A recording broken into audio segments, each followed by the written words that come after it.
I grew up in what most people would call a nice house. My dad, who sold agricultural equipment for a living, had worked his way up from nothing to build his own company. He wasn't just good at it, he was really good at it. The kind of good that meant we never had to worry about money. My mom, well, she was something else entirely.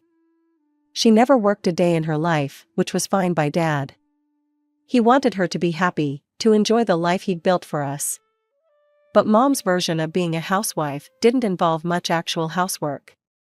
Instead, her days were filled with shopping trips, salon appointments, and what seemed like endless meetups with her friends. Dad loved Mom so much, he let her get away with pretty much anything. The drinking with her friends, the shopping sprees, even forgetting to pick me up from school sometimes, he'd just sigh and make excuses for her. I was 9 when everything started to change. Dad had to go on a business trip, something about a big client in another state. He didn't want to go, I could tell, but he didn't have much choice. Before he left, I heard him talking to Mom in the kitchen. "Sarah, please remember Rita needs to be picked up at 3:15, he said. "Set an alarm if you need to." "James, I'm not an idiot," Mom snapped back. "I can handle taking care of my own daughter for a few days." Turns out, she couldn't. The day started normal enough.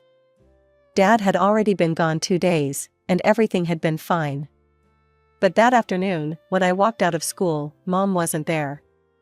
I waited 15 minutes, then started walking home. It wasn't far, and I'd done it before when Mom was running late. But when I got to our house, I realized this time was different. The house was locked up tight, and I didn't have a key. Mrs. Peterson, our neighbor, was out watering her flowers when she saw me standing there. "Oh, Rita honey," she called out, looking uncomfortable. "Your mom left a few hours ago with Caroline and that whole group. They were talking about some wine tasting event." My stomach dropped. I pulled out the emergency phone Dad had given me and tried calling Mom. No answer. I tried again, and again.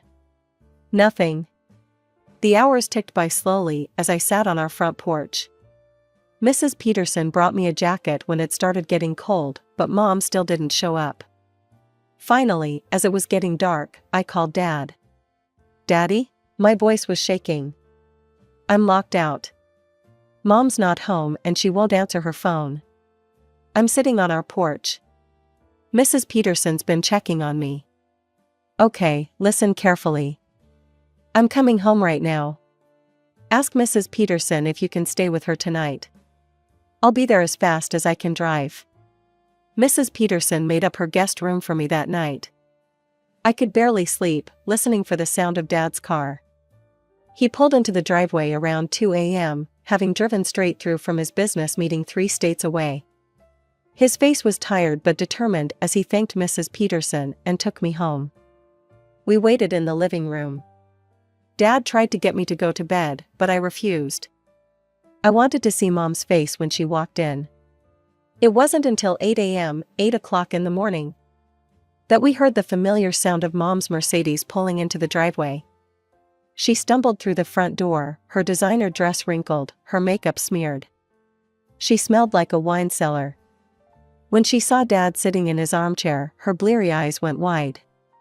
"James, what are you doing home?" "What am I doing home?"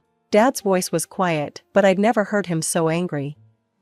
"Our 9-year-old daughter spent hours locked out of her house yesterday. She had to stay with neighbors because her mother was too busy partying to remember she exists." Mom tried to laugh it off. "Oh, don't be so dramatic. Rita's fine, aren't you, sweetheart?" She reached for me, but I backed away. "Fine?" Dad stood up so fast his chair scraped against the floor. "She called me crying, Sarah. She couldn't reach you for hours. What if something had happened to her?" "I just lost track of time," Mom whined, tears starting to form in her eyes. "The girls and I were having such a nice time." "The girls?" Dad's voice boomed through the house. "Your daughter should come before the girls and their wine tastings. What kind of mother are you?"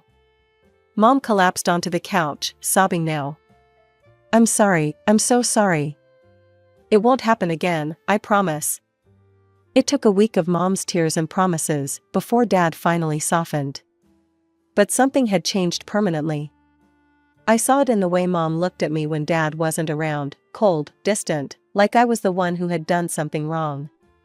When Dad was home, she'd put on a show of maternal affection, hugging me and asking about my day.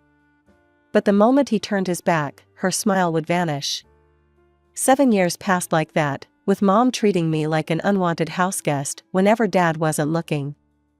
I learned to stay in my room, to make myself scarce, to avoid being alone with her. I was 16 when our fragile family balance completely fell apart. It started with Dad getting sick. At first, it was just fatigue and some weight loss, nothing too alarming. But when he started getting stomach pains that wouldn't go away, we knew something was wrong.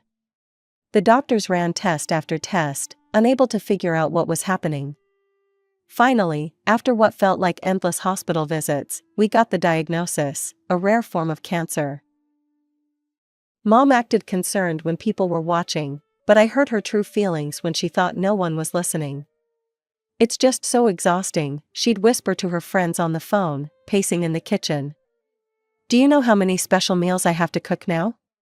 And he's always home, I can barely leave the house without him asking where I'm going. It's like being in prison." I'd stand in the hallway, my blood boiling, listening to her complain about taking care of her dying husband. But I never told Dad. He had enough to worry about without knowing his wife saw him as a burden. For a year, Dad tried to keep everything normal. He'd sit in his home office, making business calls between treatments, pretending the cancer wasn't slowly eating away at him.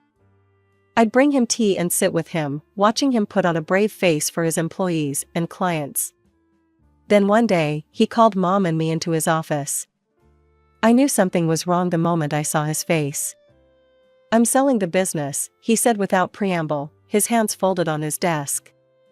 "The doctors, they've told me I don't have much time left." His voice cracked slightly. "Maybe a few months." I felt like someone had punched me in the chest. "No, Daddy, no." The tears came instantly, and I couldn't stop them. "Rita, sweetheart," Dad reached for my hand. "I need to do this. Neither of you could run the company after I'm gone, you're too young, and your mother, well, it's not her field. I won't let everything I built crash and burn. At least this way, I can make sure you're both taken care of." Mom made a show of crying, dabbing at her eyes with a tissue, but I caught her checking her phone while Dad wasn't looking. Her tears were as fake as her designer handbags. The weeks that followed were brutal. Dad got weaker by the day. I started rushing home from school, dropping my backpack at the door and heading straight to his room. Sometimes I'd do my homework sitting next to his bed, other times I'd just hold his hand while he slept. The nurse, Mrs. Rodriguez, was there during the day, making sure Dad took his medications and helping him eat. But Mom? She was barely around. When she did show up, she'd wrinkle her nose and complain about the hospital smell in the house. "I just can't handle being here all the time," she told me one day, applying lipstick in the hallway mirror. "The smell of sickness, it's everywhere. I need to get out, to breathe." What she meant was she needed to party. To shop. To pretend her husband wasn't dying upstairs.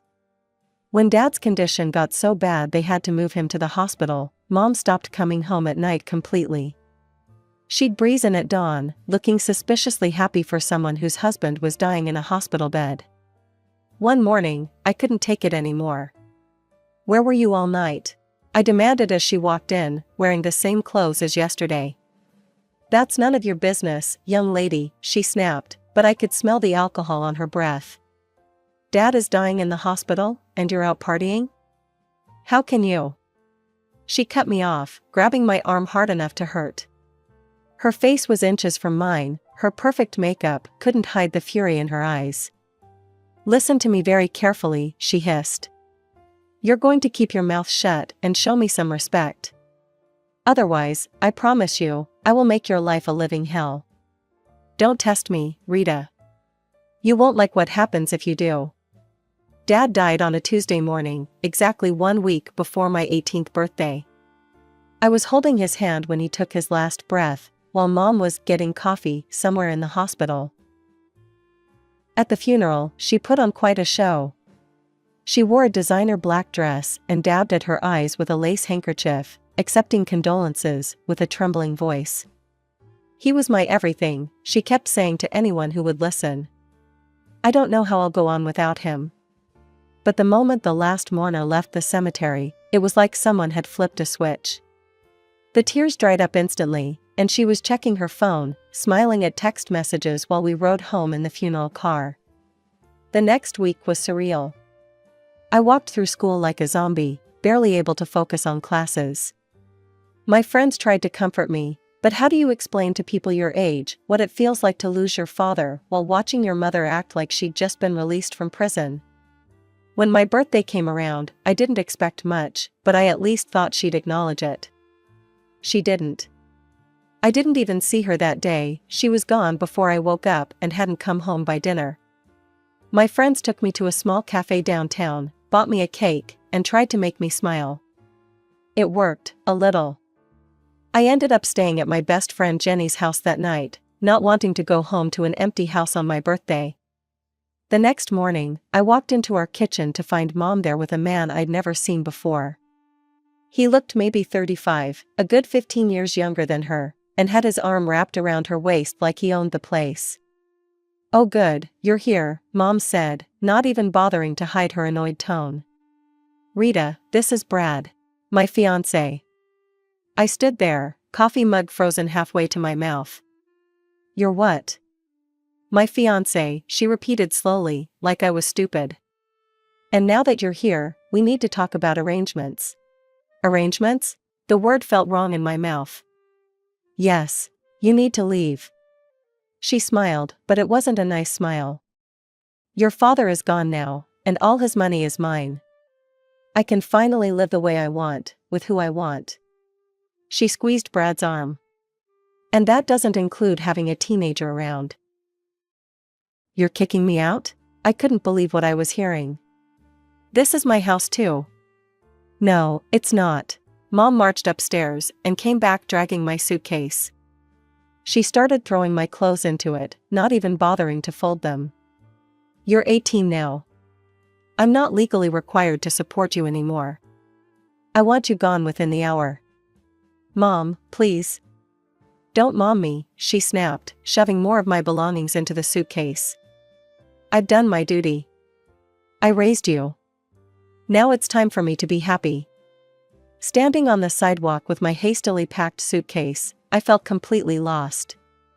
I had no grandparents, no aunts or uncles. Dad was an only child, and Mom's family had cut ties with her years ago for reasons she never explained. With shaking hands, I called Jenny. "Of course you can stay with me," she said immediately when I explained what happened, her voice full of concern and anger on my behalf. "My mom's been worried about you anyway. She actually mentioned last night that she was afraid something like this might happen. Come over right now." Jenny and her mom lived in a modest 3-bedroom apartment across town. They set me up on their pull-out couch in the living room, bringing out their nicest sheets and even buying me new pillows. It wasn't much, but compared to being homeless, it felt like a luxury hotel. Jenny's mom hugged me tight and whispered, "Stay as long as you need, sweetheart." The next week passed in a blur as I threw myself into final exams, trying desperately to keep my grades up even though my world was falling apart. I studied late into the night, partly because I needed to pass, but mostly because it kept me from thinking about my situation. I had no idea what I'd do after graduation. College seemed impossible now that I had no home and no money. Every time I thought about the future, panic would start to set in. Then Mrs. Peterson, our old neighbor, called. "Rita, honey," she said, her voice gentle but strained. "I thought you should know, your mother is planning an engagement party at the house. Next weekend.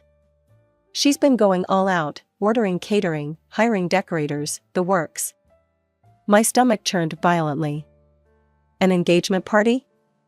Dad's been dead less than a month. His grave hasn't even settled yet. I know, dear. I'm so sorry. I just thought you should know, since. She trailed off awkwardly. We both knew I hadn't been invited. Hadn't even been told. It's absolutely shameful, she added, anger creeping into her usually sweet voice. I spent the next few days alternating between rage and despair. How could Mom move on so quickly? How could she pretend Dad never existed? While I was still crying myself to sleep most nights, still wearing Dad's old sweater because it smelled like him, she was planning a party to celebrate her engagement to a man young enough to be her son. 3 days after Mrs. Peterson's call, my phone rang again. This time, it was a man identifying himself as Herbert Maxwell, a notary public. His voice was formal but kind, reminding me a little of Dad's business voice. Miss Mitchell, he said, I need you to come to my office as soon as possible. It's regarding your father's will. I've been trying to handle some matters remotely, but this requires your presence. When I arrived at his office downtown, Mr. Maxwell, a kind-looking older man with wire-rimmed glasses and a grandfatherly demeanor, got straight to the point. His office smelled like old books and coffee, and somehow that was comforting. Your father made some very specific arrangements before his death, he said, pulling out a thick folder and adjusting his glasses. The house, all of its contents, and the entire proceeds from the sale of his business, everything has been left to you, Miss Mitchell. Additionally, your father set up a trust fund specifically for your college education. He was very thorough in his planning. Mr. Maxwell reached into the folder and pulled out an envelope. Your father also left this for you, he said, sliding it across the desk. He was very specific that you should read it in private. With trembling fingers, I opened the envelope and unfolded the letter inside. Dad's familiar handwriting made my eyes well up immediately. My dearest Rita. If you're reading this, then I'm gone. I'm so sorry I had to leave you, sweetheart. There's so much I wanted to see, your graduation, your college years, your wedding someday. But life doesn't always give us what we want. What I can give you, though, is protection. I need to tell you something difficult. I've known for some time about your mother's affair. I've known about her lover, about her plans for my money after I'm gone. I heard her on the phone countless times, planning her future, a future that didn't include you. I want you to understand that this isn't revenge. This is me protecting my daughter, the only person who sat with me through my illness, who held my hand without complaint, who loved me unconditionally. Your mother will receive the car and the jewelry I bought her over the years, they're hers. But everything else, the house, the money from my business, everything, it's yours. You can help your mother if you choose to. That decision is entirely yours to make. But I wanted to make sure she couldn't hurt you anymore, couldn't throw you out onto the street or deny you an education. Love always, Dad. I clutched the letter to my chest, tears streaming down my face. Mr. Maxwell politely pretended to be very interested in organizing his papers. When I could speak again, a question occurred to me. Mr. Maxwell, why isn't my mother here for this? He cleared his throat uncomfortably. I tried to reach her multiple times. When I couldn't get through on the phone, I sent a formal letter about the reading of the will. She never responded. Of course she hadn't. She was too busy planning her engagement party, too caught up in her new life to care about anything related to her old one, including Dad's will.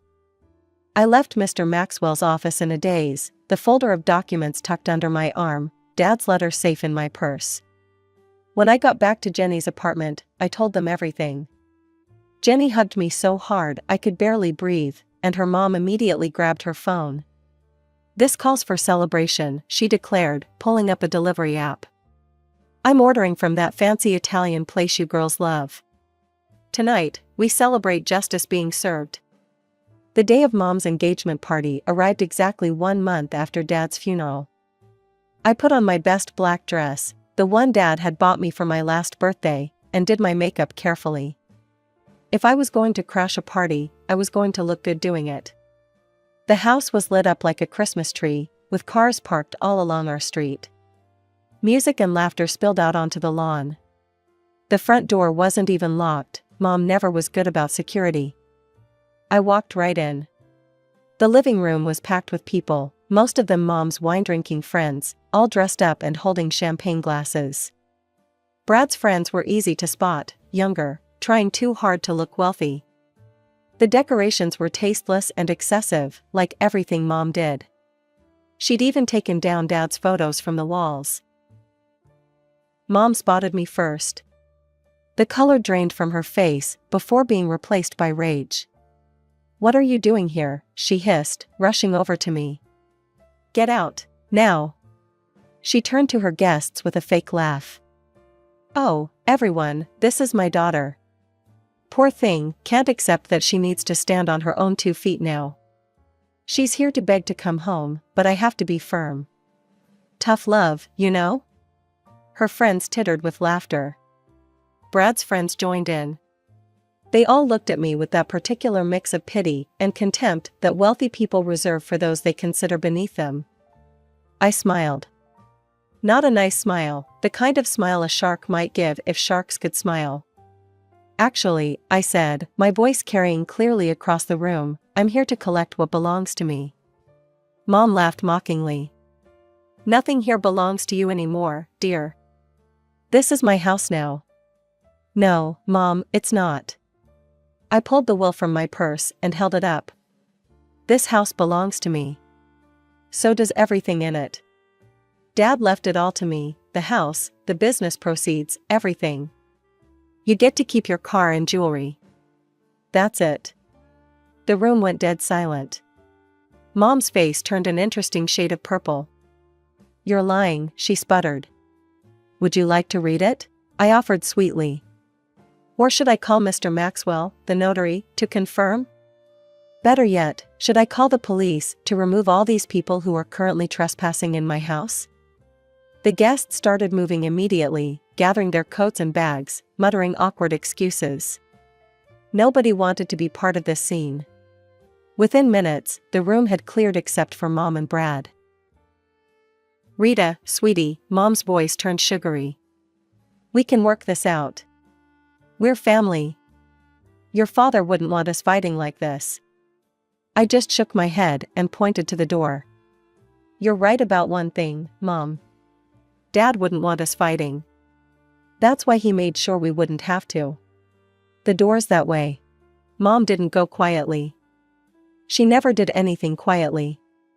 "You ungrateful little bitch," she screamed, her perfect makeup running with angry tears. "After everything I've done for you." Brad stood awkwardly beside her, his eyes darting between Mom and me, then to the door, like he was calculating his escape route.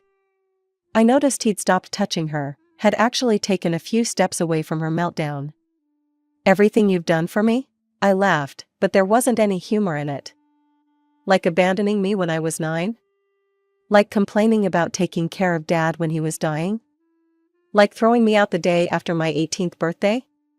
By this point, neighbors had started gathering on our front lawn, drawn by Mom's screaming.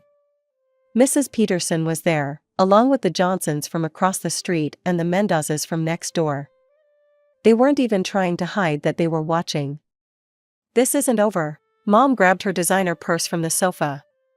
"I'll get a lawyer. I'll contest the will." "Good luck with that," I said calmly. Dad made everything legally bulletproof. "But hey, feel free to waste whatever money you have left on lawyers." That's when I saw it, the moment Brad's expression changed. He looked at Mom like he was seeing her for the first time, and he didn't like what he saw. A broke, aging woman with no house, no inheritance, and no prospect of getting either. "Sarah," he said, backing toward the door. "Maybe we should take some time, to process all this." Mom's face crumpled as she realized what was happening. "Brad, baby, don't do this. We can figure something out."